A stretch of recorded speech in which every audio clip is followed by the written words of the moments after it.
Ciao cari tifosi del Napoli, se ami veramente il Napoli, dal cuore, premi il tasto mi piace e iscriviti al canale, così raggiungeremo l'obiettivo di 1000 iscritti. Posso contare su di voi? Andiamo al video.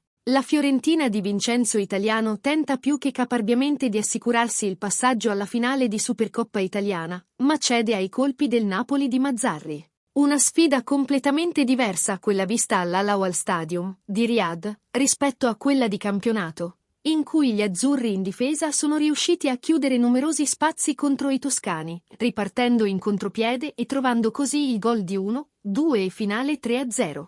Al termine della partita, tra i tanti tesserati azzurri, è intervenuto anche l'allenatore della Fiorentina Vincenzo Italiano che ha provato a spiegare ai microfoni Mediaset i motivi della sconfitta. Siamo stati bravi per quasi tutta la partita, poi il secondo gol ha chiuso la partita. In attacco, dopo essere rimasti indietro, avremmo dovuto fare di più, ma nemmeno la doppietta oggi ci ha aiutato. Peccato che non abbiano segnato il rigore e quel gol sia stato annullato, perché stavano crescendo.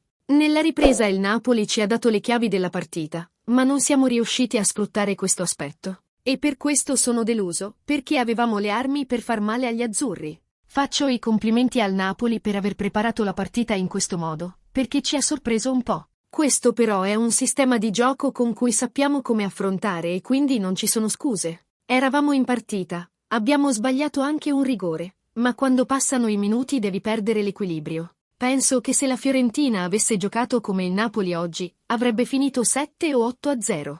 Ci abbiamo provato e alla fine abbiamo commesso 2 errori che hanno messo fine alla partita. Rinnovo i miei complimenti al Napoli. Secondo il tuo parere Napolitanos, meritiamo la vittoria? O no? Secondo il mio parere sì. Ora voglio conoscere il tuo qui nei commenti. Lasciate un like e iscrivetevi al canale. Forca Napoli!